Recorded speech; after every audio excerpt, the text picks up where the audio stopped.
현대를 살아가고 있는 이 시대의 특징은 참 많습니다.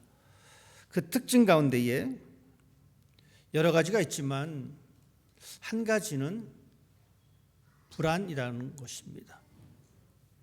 모든 것이 풍요롭습니다. 마음껏 누립니다. 밖에 나가지 않아도 우리는 앉은 이 자리에서 모든 것을 해결할 수가 있습니다. 가지 않고도 볼 수가 있고요. 내가 원하는 모든 것들을 할 수 있는 아주 풍요로운 그러한 시대에 살아가고 있습니다. 보는 것 전부 다 화려합니다. 여러분 기억나십니까? 옛날에 텔레비전 처음 나왔을 때 그때는 흑백 TV였습니다. 그나마 있는 집안이나 텔레비전이 있었지 저희 집은 TV가 없었습니다. 그래서 학교 가면 친구들이 이 TV의 드라마를 이야기하고 그때 당시 레슬링이 있었는데 레슬링을 이야기합니다. 그럼 저는 할 말이 없어요. 텔레비를 본 적도 없고 레슬링을 본 적이 없기 때문에. 그러면 그냥 귀동냥 하다가 누가 얘기하면 제가 할 수 있는 것은 추임새 넣는 겁니다. 그래 그랬었지. 맞아. 그때 보던 TV는 흑백 TV였습니다. 하지만 지금은 어떻습니까? 화려한 컬러가 우리의 시선을 사로잡습니다. 도시마다 화려하게 번쩍번쩍하는 그 모습을 보게 됩니다. 하지만 그 화려함 속에 감춰진 그 어두운 면들, 풍요로움 속에 감춰진 이 빈곤의 모습들, 성공을 위해서 끊임없이 걸어나가는 그 모습 속에 여전히 불안한 우리의 모습들, 나는 저 사람처럼 성공하지 못하면 어떻게 될까? 라고 하는 이 불안감이 우리 가운데 있습니다. 그러다 보니까 우리 마음속에는 우울증이 생깁니다. 남들과 비교되는 그 상황 속에서 발생되어지는 그 우울감들도 무시할 수 없다는 이야기입니다. 이런 모습은 비단 우리만의 모습이 아니었던 것 같습니다. 2000년 전 오늘 본문 말씀을 통해서 그 사람들이 등장합니다. 수많은 이스라엘 백성들은 예수님께서 나타나셔서 행하셨던 말씀과 이적 앞에 열광하기 시작합니다. 하지만 그 이면에는 깊은 아픔이 그들 마음속에 자리 잡고 있었습니다. 여전히 종교 지도자들은, 바리새인들과 사두개인들은 이스라엘 백성들을 율법이라고 하는 그 족쇄를 통해서 그들의 삶을 짓누르고 있습니다. 종교 지도자임에도 불구하고 백성들은 아무런 보호를 받지 못합니다. 같은 민족임에도 불구하고 엎친 데 덮친 격으로 이스라엘 사람들은, 그때 당시 이스라엘 사람들은 식민지의 삶을 살고 있었습니다. 그러니 로마 제국의 그 시퍼런 압제 속에 그들은 그들의 삶을 힘들게 살아내고 있었습니다. 얼마나 그들의 삶이 힘들었겠습니까? 과도한 세금과 과도한 권력 앞에 무너졌던 그들의 모습입니다. 그런 상황 가운데 예수님께서 오셔서 오늘 본문의 말씀처럼 다니시면서 말씀을 전파하시고 사람들을 고쳐주셨습니다. 모든 병자들과 모든 약한 사람들을 고쳐주셨습니다.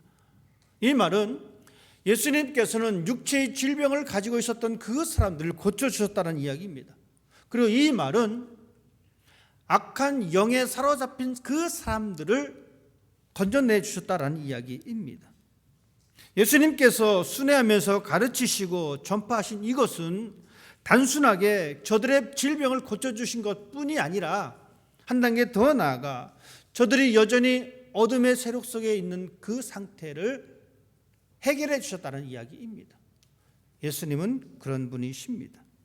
예수님의 사역이 그렇게 된 사역입니다. 그리고 그 사역을 이제는 제자들에게 넘겨주신 그 모습을 오늘 우리는 본문 말씀을 통해서 발견하게 됩니다.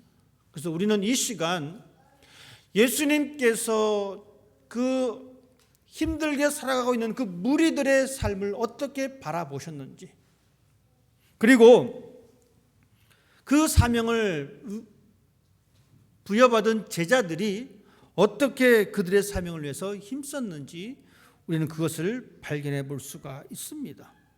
오늘 본 말씀을 보면서 우리가 중요하게 생각할 단어는 여기 있습니다. 36절 말씀입니다. 이렇게 기록하고 있습니다. 무리를 보시고 불쌍히 여기시니. 예수님은 우리를 불쌍히 여기셨다라고 성경은 분명히 말씀해 주고 있습니다. 예수님은 사람들을 불쌍히 여겨주셨습니다. 왜 그렇습니까? 그들이 목자 없는 양과 같이 고생하며 기진했다. 백성들의 삶이 그랬습니다. 내부적으로 외부적으로 힘든 그러한 삶의 모습, 예수님께서는 그것을 보셨습니다. 여러분, 고생하며 기진했다라고 하는 이 단어는 그냥 수고했구나, 힘들겠구나 이런 단어가 아닙니다. 헬라어에서 이 단어를 쓸 때에 이 단어의 의미는 이렇습니다. 맹수에게 공격을 당해서 살점이 찢겨져 나가는, 그래서 방치된 그런 상태입니다. 원 단어의 뜻이 그렇습니다. 그냥 힘들구나, 어렵구나 이 단어가 아니라, 여러분 보십시오. 맹수에게 찢겼습니다. 그리고 그 상태가 회복되고 고쳐진 것이 아니라 그냥 그대로 방치되어 있는 상태입니다. 예수님께서 그 무리들을 보시는 그 시선이 그렇다는 겁니다.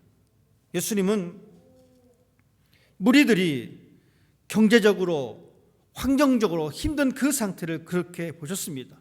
보십시오. 로마의 세금이 있습니다.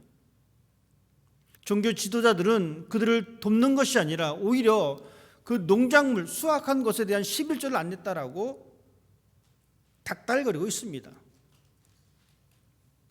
헤롯 왕은 그의 성전을 건축하기 위해서 백성들에게 또 다른 세금을 걷습니다. 성전세를 더 내라고 합니다. 얼마나 힘듭니까? 이런 상황입니다. 목자를 잃은 양과 같은 상태에 빠져 있는 백성들,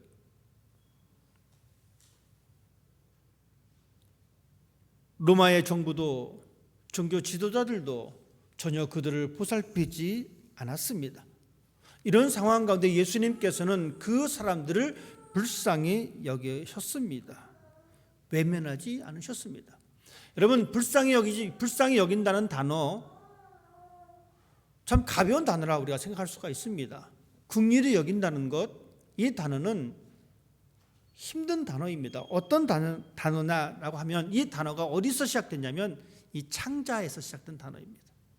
긍휼히 여긴다는 것, 불쌍히 여긴다는 이 단어는 이 내장에서 시작된 단어입니다.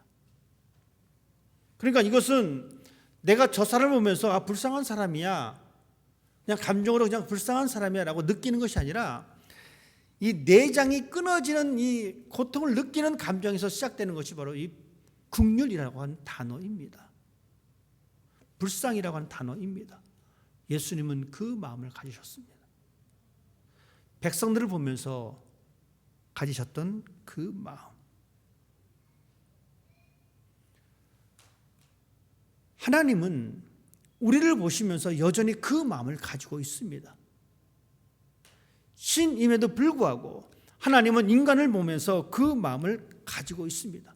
그 마음이 가장 잘 표현된 것이 바로 십자가, 골고다에서의 십자가입니다. 백성들을 너무 애끓는 마음으로 불쌍히 여겼기 때문에 하나님께서는 그의 아들을 이 땅에 보내주셨고 그의 아들이 십자가에서 죽기까지 고통을 감수해내신 것입니다. 이것이 바로 하나님의 마음이고, 또한 이 마음을 가지고 이 땅에 오신 예수님께서 무리들을 보시면서 힘들어하는 그 무리들을 보시면서 품었던 마음이기도 합니다. 그래서 예수님은 그 마음을 외면하지 않으셨습니다. 그 마음을, 그 고통을 외면하지 않으셨습니다. 그래서 끊임없이 성경은 이렇게 이야기하고 있습니다. 이스라엘 백성들아, 너희들은 애굽에서 종되었던 때를 기억해라. 그 아픔을 기억해라. 거기서 과부가 됐고 고아가 됐고 객이 됐던 때를 기억해라. 끊임없이 이야기해 주고 있습니다. 왜 그렇습니까? 그 마음을 잃지 말라는 겁니다. 예수님의 비유 가운데에 선한 사마리아인에 관한 비유를 우리는 기억합니다. 한 사람이 여행 가운데에 여리고로 내려가다가 강도를 만납니다. 세 부류의 사람을 만나게 됩니다. 첫 번째 사람이 제사장, 레위인. 여러분, 이 두 사람 어떤 사람들입니까? 다 종교인입니다. 지금 말하면 다 웬만하게 교회 다닌다는 사람입니다. 하지만 이 사람들은 이 강도를 당한 이 사람을 외면했습니다. 상처투성인 이 사람을 그냥 내버려 두고 그 자리를 떠나버렸습니다. 마치 거짓 종교 지도자들처럼 그들의 상태를 외면했습니다. 하지만 보십시다. 사마리아 사람이 등장합니다. 이 사건에서 또한 동일하게 이 사마리아 사람이 이 강도를 만나서 상처 입은 이 사람을 볼 때에 불쌍히 여깁니다. 긍휼히 여깁니다. 창자가 끊어질 듯한 그 아픔과 같은 고통 속에 느끼는 그 감정을 가지고 있습니다. 여러분, 이 사마리아 사람이 어떻게 행동했습니까? 상처를 싸매어주고 그를 자신의 가축에 태워서 마을로 들어가서 숙소에서 그를 치료하게 됩니다. 예수님께서는 이 사마리아 사람의 모습을 보여주셨고 그것을 행동으로 말씀하셨고 행동으로 또한 드러냈습니다. 예수님은 우리를 불쌍히 여기십니다. 여러분, 우리가 믿는 예수님은 우리를 그냥 멀리서 방관하시는 것이 아니라 우리를 보시면서 가슴 찢어질 듯한 그 아픈 마음을 가지고 나의 신음소리를 듣고 있다라는 이야기입니다. 우리가 믿는 예수님이 그렇습니다. 왜냐? 우리는 악한 맹수가 우리를 갈기갈기 찢어놓은 그런 상태의 모습이 바로 우리의 모습이기 때문에 그렇습니다. 우리의 육체만을 말하는 것이 아닙니다. 우리의 영혼입니다. 악한 영은 우리의 영을 찢어놓습니다. 갈기갈기 찢어놓습니다. 하나님을 찾지 못하도록 방해합니다. 그럴 때 예수님은 우리를 불쌍히 여기셔서 우리에게 다가오십니다. 우리의 연약한 육체를 만져주시고 우리의 깨어진 그 영혼을 만져주시고 우리의 마음을 만져주십니다. 우리가 믿는 예수님은 그렇습니다. 여러분이 믿는 예수님은 그렇습니다. 그 예수님께서 제자들을 세우십니다. 세우실 때에 그 세운 원인을 아셔야 합니다. 무리가 불쌍했기 때문에. 그 사역을 감당하기 위해서 예수님은 제자를 부르십니다. 38절 말씀에 이렇게 기록합니다.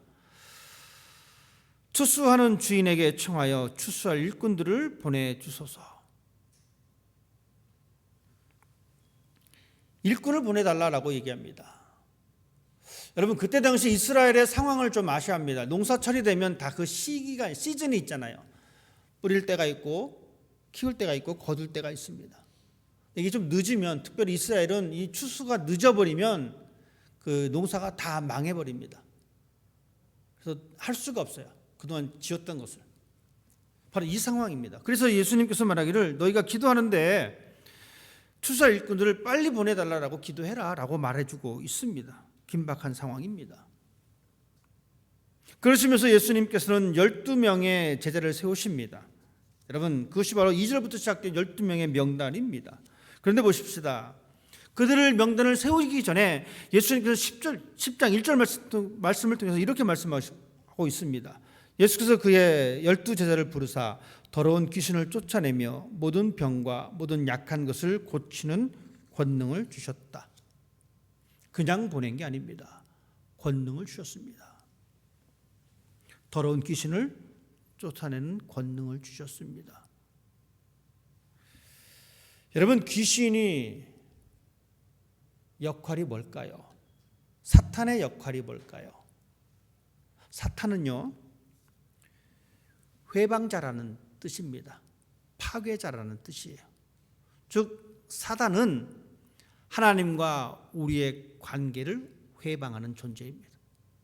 사람과 사람 사이의 관계를 깨트리는 존재입니다. 하나님께로 나아가는 그 모든 시간들을 방해하는 존재입니다. 그런데 보십시다. 그런 존재들을 향해서 그것을 무찌를 수 있는 권능을 예수님께서 제자들에게 주셨습니다. 모든 병과 약한 것을 고치는 권능을 주셨습니다. 왜냐하면 예수님께서 그렇게 하셨기 때문에 그것을 그대로 제자들에게 주셨습니다. 예수님의 사역이 제자들에게 옮겨졌습니다. 우리는 어떻습니까? 우리도 예수님께서 우리를 불쌍히 여기셔서 불쌍히 여김받는 그 무리 중에 예수님의 제자가 되었습니다. 여러분, 우리 모두는 예수님의 제자입니다. 그러니 이 말은 예수님께서 보여주셨던 그 권능이 우리에게 옮겨졌다라는 이야기입니다. 우리도 충분히 악한 영들을 쫓아낼 수 있는 능력이 있다라는 이야기입니다. 나는 할 수 없어. 난 아직 믿음이 없어서 할 수 없어. 아니요. 충분합니다. 이것은 내 실력이 있어서 내가 받은 것이 아니기 때문에 그렇습니다. 내 실력이 있으면 내 실력 때문에 내가 할 수 있다, 할 수 없다를 결정하겠지만 이 권능은 예수님께서 나에게 주신 권능입니다. 그래서 우리도 충분히 약한 영들을, 악한 영들을 쫓아낼 수가 있습니다. 이 확신이 우리 가운데 있어야 합니다.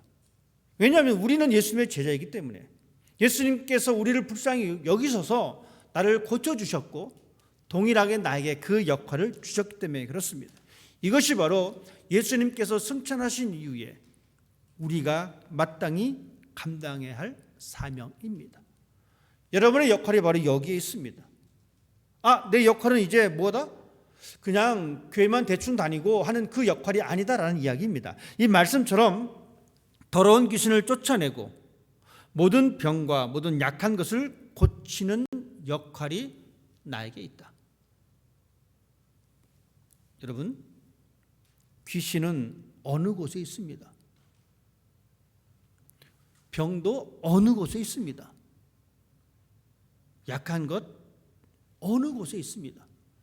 우리는 교회니까 여기 귀신 없을, 악한 영이 없을 거야? 천만의 말씀이에요. 악한 영은 어느 곳에 있습니다. 이 말은 우리가 어느 곳에 있어도 하나님께서 말씀하신, 예수님께서 말씀하신 이 역할을 우리가 할 수 있다는 겁니다. 왜요? 예수님께서 그 사명을, 그 권능을 우리에게 주셨기 때문에 그렇습니다. 우리 모두는 이 역할이 있습니다. 여러분, 이 말씀을 그냥 문자적으로 받아들일 것만이 아닙니다. 그럼 우리는 다 의사가 되어야 하고요, 주술사가 되어야 하고요. 이 말을 좀 더 우리가 다시 받아들이셔야 합니다. 하나님 나라에서는 모든 연약한 것이 사라집니다.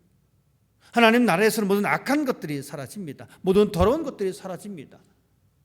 그 사라지게 하는 그 역할이 우리에게 있다는 것, 나에게 있다는 것. 이제 우리는 나약한 존재가 아닙니다. 우리는 패배자가 아닙니다. 이제 우리의 시선이 바뀌어야 합니다. 예수님께서 무리를 보시고 불쌍히 여기셨던 그 시선으로 우리는 이 땅을 살아내는 사람이 되어야 합니다.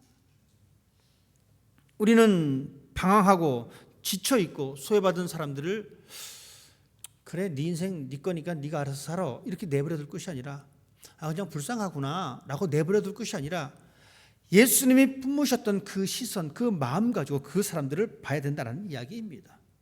단순한 감정이 아닙니다. 저 사람 불쌍해서 도와줘야지 라고 하는 이 개념으로 끝나서는 결코 안 됩니다. 우리의 사명은 예수님께서 품으셨던 그 긍휼의 마음에서 한 걸음 나아가 이제는 사명자의 삶으로 우리는 살아내야 합니다. 그리고 예수님께서 말씀하신 대로 그렇게 기도해야 합니다. 추수할 것은 많되 일꾼이 적으니 그러므로 추수하는 주인을 청하여 추수할 일꾼들을 보내주소서. 하나님, 이 땅에 추수할 것이 많은데 추수할 일꾼을 보내주십시오. 이렇게 기도하는 사람이 되어야 합니다. 그런데 여러분, 놀라운 것은 뭐냐면 하나님, 저 사람이 추수할 일꾼인데 저 사람을 보내주십시오 라고 기도해서는 안 된다는 것이죠. 나는 능력이 없으니까, 나는 실력이 없으니까 하나님, 내가 암만 생각해도 저 사람이 더 믿음 좋으니까 저 사람이 참 일꾼입니다, 저 사람 보내주십시오라고 할 것이 아니라 우리는 그렇게 기도하셔야 돼요. 하나님, 일꾼을 보내주십시오. 근데 놀라는 것은요, 이 기도가 변해서 하나님, 제가 일꾼이 되겠습니다 라고 하는 기도가 우리의 온전한 기도가 되어야 된다는 겁니다. 일꾼은 다른 사람이 아니라 일꾼은 바로 나입니다. 여러분 자신이 일꾼입니다. 하나님, 제가 일꾼이 되겠습니다. 그리고 이제부터 내 시선이 아니라 예수님의 시선으로 이 세상을 바라보겠습니다. 이기심을, 편견을 내려놓고 이제는 예수님께서 주신 그 애끓는 그 긍휼의 마음을 가지고 이 세상을 바라보십시다. 성경은 이렇게, 빌립보서는 이렇게 말씀해 주고 있습니다. 너희 안에 이 마음을 품으라. 곧 그리스도 예수의 마음이니. 우리는 이 말씀 볼 때마다 이렇게 받아들입니다. 하나님, 내가 예수님의 마음을 품기를 원합니다. 예수님의 마음을 품기를 원합니다. 어떤 마음입니까? 무리를 보고 불쌍히 여기셨던 그 마음입니다. 그러니 우리는 이렇게 기도할 수 있습니다. 하나님, 내가 그 예수님의 마음을 불쌍히 여기셨던 그 마음을 품기를 원합니다. 그러니 일꾼이 누가 됩니까? 내가 될 수밖에 없다는 거예요.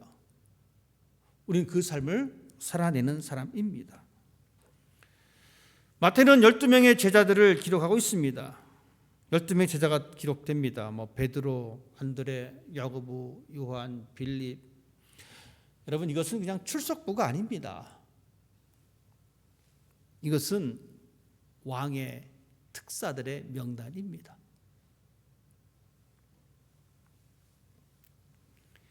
이 명단 가운데에 우리 모두의 명단이 기록되기를 기대하십시다.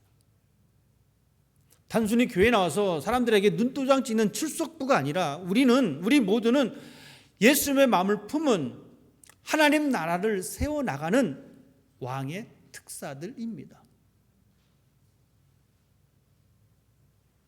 그래서